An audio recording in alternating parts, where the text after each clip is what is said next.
যার যেটা নেই সে কখনো সেটার মূল্য বোঝে না। একমাত্র সেই মানুষই সেটার মূল্য বোঝে যার কোনো জিনিস পূর্বে ছিল কিন্তু বর্তমানে নেই। আগে যদি জানতাম খবরের ভিতরে তো যন্ত্রণা, তাইলে জিন্দিগি তো দুনিয়া দুনিয়া কইরা নিজের মূল্যবান জীবনটারে নষ্ট করতাম না। কথা কোন ঠিক না? হে যুবক, আমার যুবক শুনুন শুনুন, আমার নবী বলে আমি দেখলাম কবরের মাটির চাপাটা বড় ডেঞ্জারাস। কবরের মাটি যখন চাপটা মারবো বান্দা সহ্য করতে না পাইরা আমার আল্লাহরে ডাক দিয়া বলবো, জবানটা খুইলা কন্যা আল্লাহ, দিলটা নরম কইরা কন্যা আল্লাহ। ও আল্লাহ, আমার আর মাটির চাপা ভাল লাগে না গো, দুনিয়াতে আমার আবার পাঠাও, আমি নামাজ কাজা করতাম না। দুনিয়াতে আমার আবার পাঠাও, আমি রোজা ছাড়তাম না।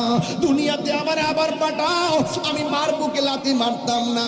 আল্লাহ কয় না না, সুম্মা ইউমীতুকুম সুম্মা ইউহয়ীকুম, আমি আল্লাহ তোরে জীবন দিছি, আমি আল্লাহ তোরে মরণ দিমু। প্রথম জীবন দেওয়ার পর আমি আল্লাহ তোরে মরণ দিছি, কিন্তু এখন যে জীবনটা কবরে দিছি এই জীবনের পর আর মরণ হবে না।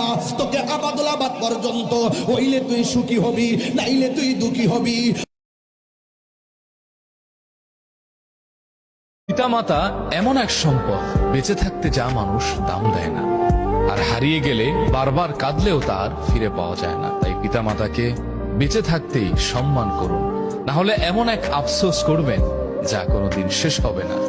যে ব্যক্তি 5 ওয়াক্ত নামাজের পর 33 বার সুবহানাল্লাহ, 33 বার আলহামদুলিল্লাহ এবং 33 বার আল্লাহু আকবার পড়বে, আল্লাহ রাব্বুল আলামিন ওই ব্যক্তিকে, হজকারী ব্যক্তিরা হজ করে যে সওয়াব লাভ করেন, আল্লাহ তাআলা এই ব্যক্তিকে সেরকম সওয়াব দান করবেন।